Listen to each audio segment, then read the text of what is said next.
तेथे मोजुमदार कानडा ब्राह्मण तेथे मोजुमदार कानडा ब्राह्मण तेथे मोजुमदार कानडा ब्राह्मण तेथे मोजुमदार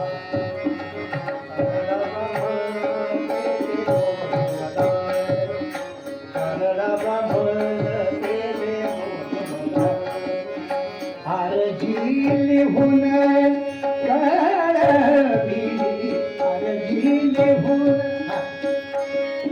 आरजी लिहून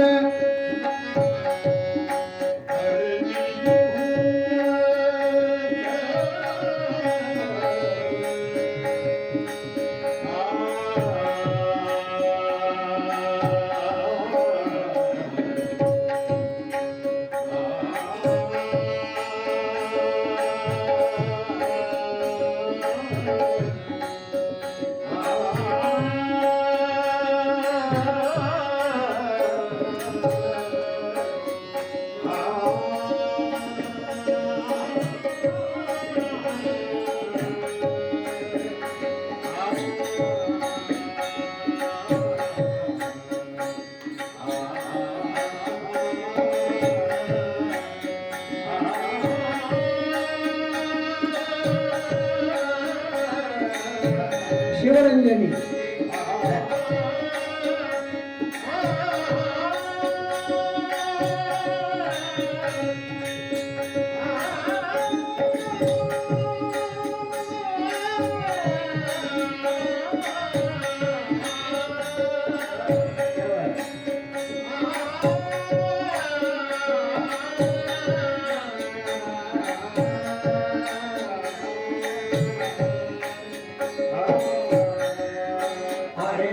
लिहून कळविली तेथे मोजुमदार कानडा ब्राह्मण तेथे मोजुमदार कानडा ब्राह्मण तेथे मोजुमदार तेथे मोजुमदार हाताखाली कारकून दिला होता कारकून वर्ण दिसायला काळा होता हात नाही काळाच होता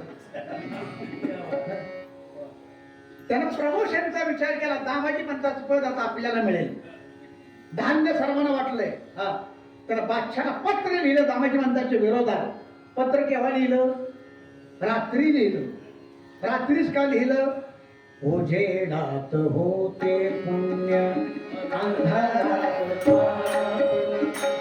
ज्याचे त्याचे हाती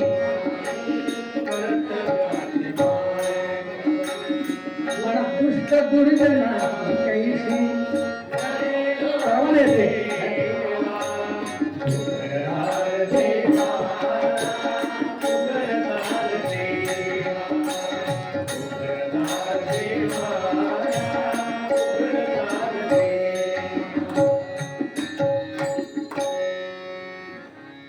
उजेडात नक्की पुण्य होतं म्हणून कीर्तनात अंधार असला तरी उजेड करतात लाईट लावून आता हे दिवसा कीर्तन आहे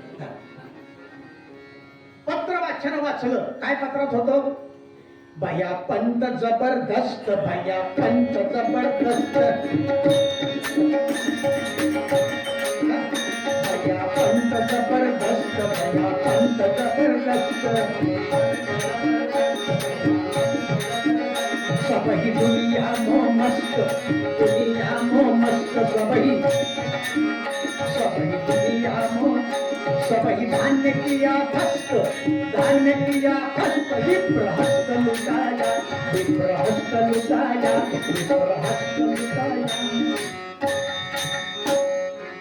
शहाणपणा आपल्या हुकुमाची वाट न बघता आपला नोकर दामाजी पंत सर्व साठवलेलं धान्य लोकांना फुकट वाटलं आणि खाली महत्वाची ओळ लिहिली विप्रहस्त लुटाया म्हणजे काय ते धान्य त्यांना फक्त हिंदूंनाच वाटलं धान्य मागायला आलेल्या इतरांना गचटेने पिटवून लावलं काय बादशाहवर परिणाम होईल बादशाहचे डोळे लाल बन काऊन दामाजी म्हणतात जाओ पकडो चमडा काट डालो आखे निकाल डालो वजीराला सांगितलं दोन हुकूम तयार कर पहिला हुकूम बेदरला मंगळवारला जायचं आणि दामाजी पंतांना पकडून घेऊन यायचं. दुसरा हुकूम आल्याबरोबर ठार करायचं. पण वजीराचं प्रेम पंतांच्यावर होतं. त्यानं पहिला एकच हुकूम तयार केला, दामाजी पंतांना बेदाला घेऊन येण्याचा. दुसरा केला नाही. शिपाई निघाले मंगळवाड्याकडे. इकडं दामाजी पंतांनी कोठारातलं तर सगळं धान्य दिलं होतंच, पण काही लोक उशीर आले. ते म्हणले, पंता आम्हाला नाही लवकर बातमी कळाली, आम्हाला धान्य नाही मिळालं. स्वतः घरात खायला ठेवलेलं धान्य पंतांनी लोकांना देऊन द्या. एक गाय होती, गाईचं दूध काढावं, त्याचे 2 भाग करावेत. एक भाग अतिथीला द्यावा. उरलेल्या भागात दामाजी पंत सावित्री गेले 2 दिवस थोडं थोडं दूध पिऊन दिवस कंटत होते. वारंवार पंत म्हणायचे, सावित्री मी बादशाचा गुन्हेगार आहे, एक ना एक दिवस मला बादशाचं धरणं येणार, बादशाह मला जिवंत ठेवणार नाही. सावित्री माझ्या माघारी तू काय करशील? त्याला हात जोडायचे. असं बोलू नका, पांडुरंग आपला त्रात आहे. आणि शिपाई मंगवड्यात पोचले. मंगळवाड्यामध्ये पंतांच्या दारात आले. पंत जल्दी चलो, बादशाह का हुक्म है, बेदर को जाना है. पंढरपूर, सोलापूर, गोपाळपूर, मोहोळ, तुळजापूर पूर्व भागातल्या लोकांनी बघितलं, ज्यानं धान्य दिलं, आपले प्राण वाचवले, त्याला धरणं आले. घरी बसून काय करायचं? सगळे आले, त्यांच्या मग काठ्याकुरड घेऊन उभे आहेत. दामाजी पंतांनी आवाज ऐकला शिपायांचा आणि म्हणजे, सावित्री मी तुला सांगत होतो, एक ना एक दिवस मला बादशाचं धरणं येणार. पंत बाहेर आले. लोक पक्षोप बघितला. लोक म्हणायचे, जरा समोरीने घ्यायचं, नाहीतर बेदरला पुण्यती कळू द्यायचो नाही. बेदरला पुण्यती कळू द्यायचो नाही. पंतांनी ओळखलं. लोक संतापले.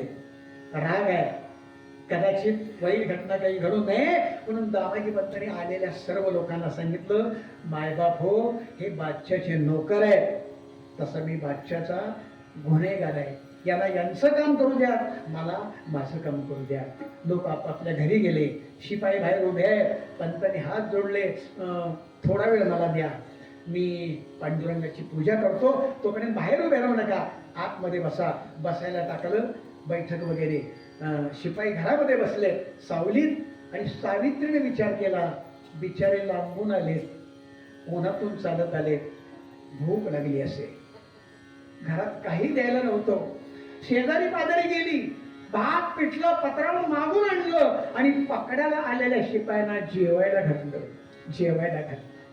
जेवताना त्यांच्या डोळ्यात आनंद असलेले, कितनी अच्छी औरत है, अपने माँ के सवाने औरत है, हिच्या मालकाला आम्ही पकडायला आलो, हिनं आम्हाला जेवायला घातलं. शिपाई म्हणजे, पण जल्दी चलो, जब बादशाह का हमारे ऊपर गुस्सा हो जाएगा. पंत म्हणले, आलोच. माझ्या घरातल्या पांडुरंगाच्या हुकुमीची या हाताने शेवटची पूजा करतो. गरम पाण्यानं स्नान घातले पांडुरंगाच्या मूर्तीला. रुक्मिणी मातेला स्नान घातलं, अंग पुसलंय, गंध लेपन केले भगवंताचं, पांडुरंगाचं टिळा आणि तुळशीची माळ गळ्यामध्ये घातली. पांडुरंगाच्या खट्ट मिठी पांडुरंगा म्हणली, पांडुरंगा ही तुझी शेवटची पूजा आहे रे, यानंतर या हाताने पूजा नाही होणार तुझी. पांडुरंगा गोड वाढून घे पूजा, बादशाह मला जिवंत ठेवणार नाही. मागे मागे पंत सरकले. आणि मागे सरकल्यावर सावित्री म्हणजे, पंता मी तुमच्या बरोबर येणार. कांता बोले दामाजीसी, स्वामी ऐका मम वचनासी, आपुल्या हाते मावणी मजसी, बेदराशी जावे. एकच करा, इथं मला संपवा, मी राहायला नको तुमच्या पाठीमागं, नाहीतर बरोबर त्याने न्या. पंत म्हणले, सावित्री मला बादशाह जिवंत ठेवणार नाही, ते हाल तुला कधीच बघवणार नाही, तू इथेच राहा. माझ्या माघारी पंढरीची वारी सुरू ठेव, होईल तेवढं अन्नदान कर, तुळशीची माळ गळ्यामध्ये कायम ठेव आणि पंढरीच्या वारीला कधीच चुकू नकोस. ग्रंथ, पोथी, पुराण, अन्नदान सुरू राहू दे. पंत उपदेश करता करता सावित्री ऐकता ऐकता बेशुद्ध झाल्या. शुद्धीवर येईना. पंतांनी क्षणभर वाट पाहिली. पांडुरंगाला हात जोडले, आता याचा सांभाळ तूच करणार आहेस. पंत दाराच्या बाहेर आले, पण ज्यांना अन्न दिलं होतं, प्राण वाचवले, त्याचे हजारो माणसं पंतांच्या दारामध्ये पंतांना शेवटचं बघायला आली होती. शेवटचं बघायला मिठा मारायची माणसं. पंता तुला केव्हा दिसणार पंता? दामाजी पंतांनी जनसमुदाय हटवत हटवत लोकांना एक उपदेश करायचा, पंढरपूरला जा, वारी चुकू नका. बंधून लोभ मनी ठेवा, बंधून लोभ मनी ठेवा, बंधून लोभ मनी ठेवा, बंधून लोभ मनी ठेवा. नच व्हावा विसर केव्हा, नच व्हावा विसर केव्हा, बंधून लोभ मनी ठेवा. एकच करा, माळ काढू नका कधी, अन्नदान करा आणि एक करा. प्रतिवारीच्या एकादशीला जाल जेव्हा पंढरीला, पंढरपूरला गेलो ना की नमन कथा तुम्ही देवा. नमस्कार सांगा कोणाचा? माझे नमन कथा तुम्ही देवा. माझा नमस्कार सांगायला विसरू नका बरं. जनसमुदाय हटवत हटवत दामाजी पंत गोपाळपुरात आले, आणि गोपाळपुरात आल्यावर दिसला सळके पंढरीचा कळस, गहिवरला दास क्षणभरी येथे वास. दामाजी विनवी नृपदूतास, पुढती काही हो या देहाचे, वारी संकट हरी दामाजी. पांडुरंगाचा कळस बघितला आणि अंतःकरण गहिवरलं. शेवटचं जाता जाता दर्शन मिळालं. शिपायानं हात जोडले. आपण पंढरपूर मार्गे जर बेदरला गेलो तर थोडस अंतर जास्त पडेल, पण माझी इच्छा आहे, मला बादशाह जिवंत ठेवणार नाही. मी बादशाहचा गुन्हेगार आहे, मला पांडुरंगाचं शेवटचं दर्शन घ्यायचं आहे. पंढरपूर मार्गे येता का? आत मला दर्शन घेऊन लगेच आपण परत जाऊ. शिपायांना जेवायला घातलं होतं. अच्छा, उधर से चलो.